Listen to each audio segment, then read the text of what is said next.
Listo. Resulta que lo que quiero que miremos ahora se llama notación algebraica. Notación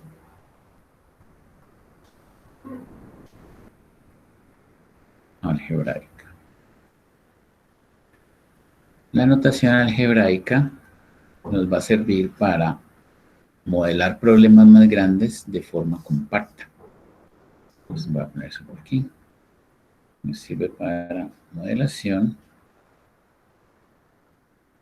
simbólica y genérica de problemas de tamaño arbitrario. Este tipo de modelación nos sirve tanto para problemas pequeños como para problemas grandes. Lo que pasa es que definitivamente es más cómoda y más compacta que la modelación que hemos venido haciendo ahora, que podríamos llamar explícita, donde teníamos que ir a cada una de las flechas y hacer una modelación muy personal, muy específica para cada una de las flechitas, ¿listo? Lo que queremos hacer es convertir esto en algo un poco más resumido. Entonces, en la notación algebraica, yo tengo que empezar a manejar unos elementos adicionales. Si ustedes recuerdan, cuando vimos ayer, cuando hablamos de los elementos que había en un programa lineal, decíamos que estaban los parámetros, que estaban las variables, que teníamos también la función objetivo y finalmente teníamos las restricciones. Para hacer modelación algebraica necesitamos dos elementos más antes de estos, ¿sí? Y necesitamos específicamente definir conjuntos e índices. Listo. Entonces, elaboremos un poco allí. Los conjuntos son agrupaciones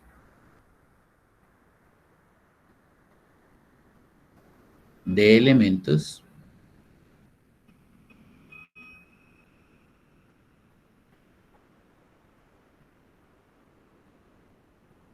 que se comportan de manera similar en un modelo.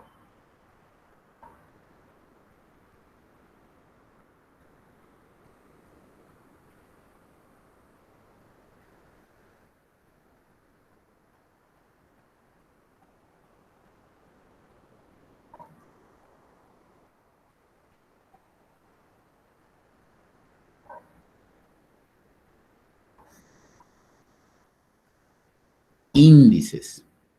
Los índices son marcadores que me indican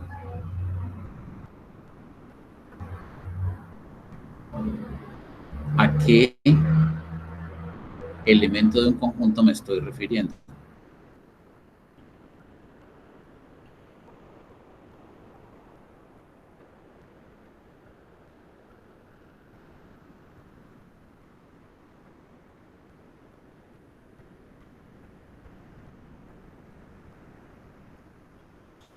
Entonces, déjenme darles un ejemplo.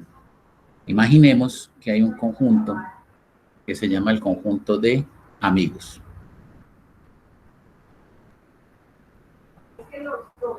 Y en el conjunto de amigos yo tengo a Adriana, Carlos,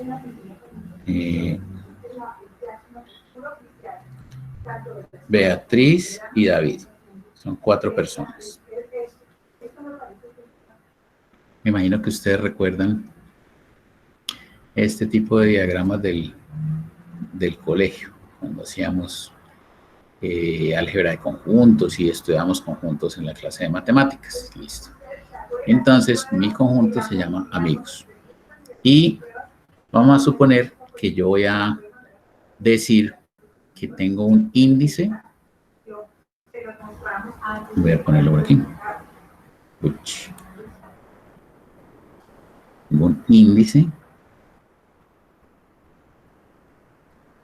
que va a ser un índice I que me indica de cuál de los amigos estoy hablando en un momento determinado. Entonces, imagínense que yo quiero conocer, por ejemplo, la estatura sub I. Yo tengo apuntado en alguna parte la estatura de cada uno. Supongamos simplemente que aquí la posición es 1, 2, 3 y 4. Entonces, si yo digo estatura sub 4, resulta ser 1,75 centímetros. Esa es la estatura de quién. ¿A quién me estoy refiriendo allí? A David. Esa es la estatura de David. Correcto, muy bien. Si yo digo, por ejemplo,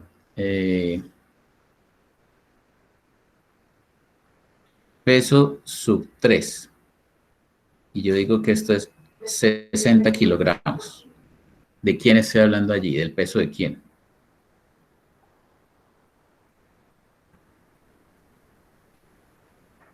Beatriz. Estoy hablando del peso de Beatriz. Perfecto. Entonces, fíjense, para escribir los parámetros y las variables, yo puedo usar el índice y entonces así no tengo que decir T sub A es la duración de A, T sub B, la duración de B, T sub C, la duración de E, sino que yo digo simplemente, el conjunto es el de actividades. El índice con el que voy a hablar sobre las actividades es el índice I. Y cuando yo diga T sub I, me estoy refiriendo al tiempo de ejecución de la actividad I, que está en ese conjunto. ¿Listo? Entonces, vamos a mirar cómo es la modelación algebraica para un problema de planeación de proyectos. ¿Listo? Hasta ahora, fíjense que sobre estos otros aspectos no he hecho nada. Entonces, más bien me los voy a copiar y me los llevo para la otra página.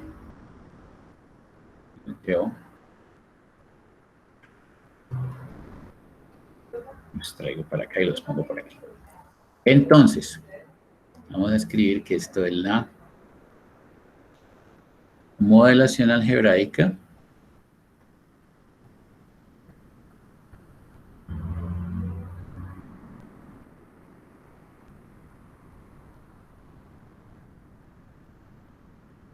para planeación de proyectos.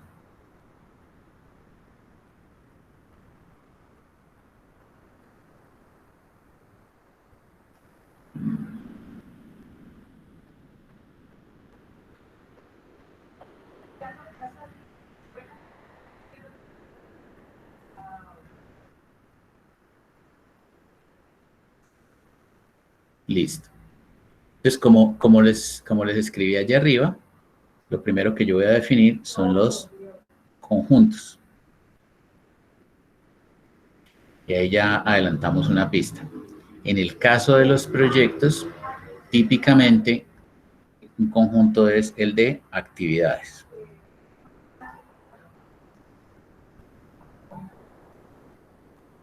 Y vamos a mirar con ese que estábamos haciendo. Es hasta la KL, ¿cierto? Hasta la L. Entonces las actividades son la A, B y así sucesivamente hasta la L.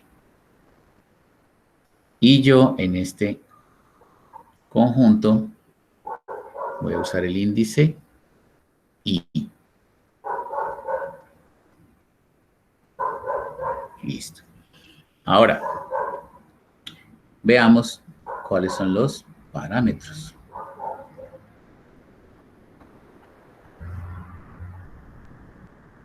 Yo voy a tener un parámetro que se va a llamar T sub I. Y ese T sub I es el tiempo de ejecución de la actividad I o duración de la actividad I.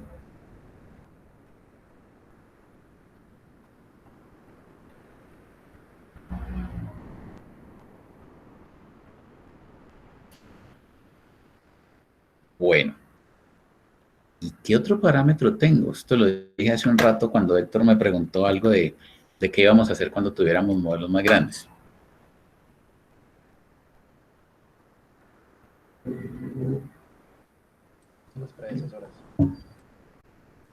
Necesito saber cuáles son las relaciones de precedencia y escribir eso como un parámetro, ¿sí?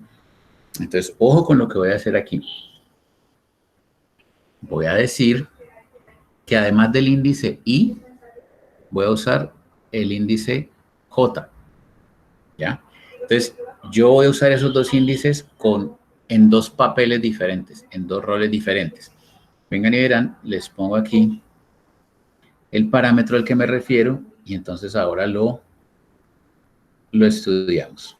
P sub IJ. Ojo. P sub IJ vale 1 si la actividad I es predecesora de la J.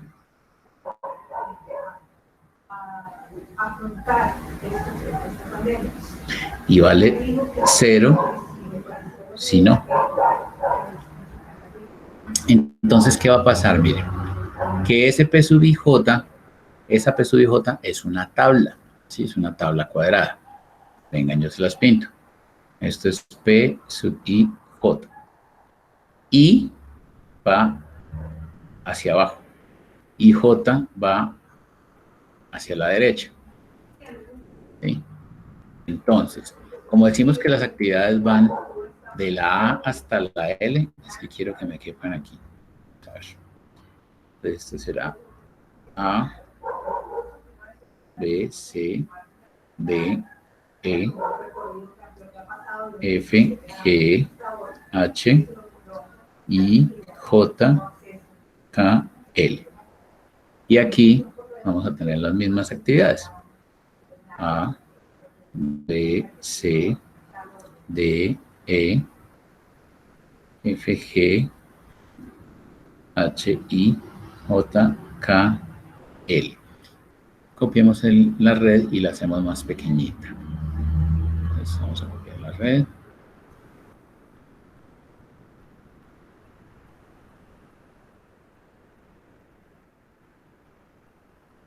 Pegamos aquí. Y la hacemos aquí más pequeñita. Listo. Entonces, ojo, la forma de leer esta tabla es que si la actividad I es predecesora de la actividad J, yo voy a poner allí un 1. Ah, bueno, y me faltaría entonces final. Entonces voy a poner final Fn, Fn, allí. Listo. Entonces, fíjense, si una actividad no es predecesora de la otra, va a llevar un 0. ¿La actividad A es predecesora de la A? No. No. No. No. Vale, entonces, ojo, yo no voy a poner los ceros, porque los ceros van a ser un montón, son la mayoría. Yo solo voy a poner los unos, ¿sí? Es más, voy a hacer un renglón y ustedes completan esta tabla, ¿listo? Entonces, miren lo que va a pasar. Voy a analizar por fila, ¿sí? ¿La actividad A es predecesora de la A? No lo es. ¿Es predecesora de la B? No. ¿Predecesora de la C? No. ¿Predecesora de la D? Sí. Sí. Aquí va un 1. ¿Es predecesora de alguna otra?